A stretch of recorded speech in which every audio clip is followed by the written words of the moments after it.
सुवर्णा, आपण काही महत्त्वाचे अपडेट्स पाहू. महत्त्वाचे ब्रेकिंग न्यूज आपल्यापर्यंत येतात. बिहारमधल्या 243 जागा आहे, त्यापैकी भाजप 130, काँग्रेस 86, जेएसपी 5 अर्थात प्रशांत कुमार आणि इतर 5.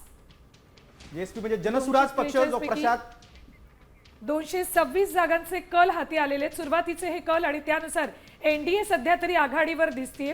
आत्ताचे हे सुरुवातीचे कल आणि या सगळ्याचा परिणाम आपल्याला शेअर मार्केटवर सुद्धा झालेला दिसलाय. भाजप 130, काँग्रेस 86 आणि जनसुराज्य पक्ष प्रशांत कुमार यांचा 5 जागी आघाडीवर. सुरुवातीचे हे कल आहेत.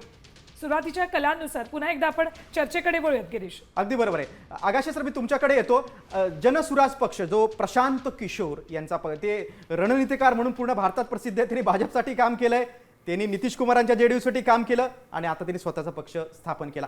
त्यांनी विद्यार्थ्यांसाठी खूप मोठं आंदोलन केलं होतं. पूर्ण बिहारमध्ये त्यांनी रॅली काढली होती. युवा वर्गाचा प्रतिसाद होता. मुख्य म्हणजे सोशल मीडियावर ते प्रचंड लोकप्रिय होते, पण फारसा प्रतिसाद त्यांना आता जो कल येतो त्यामध्ये तरी त्यांना दिसत नाही. अगदी बरोबर.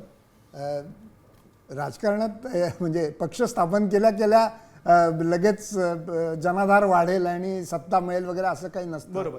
परंतु कुठेतरी प्रवेश करावा लागतो आणि आपण एरवी म्हणतो की सुशिक्षित लोक राजकारणात पडत नाही, फटकून राहतात.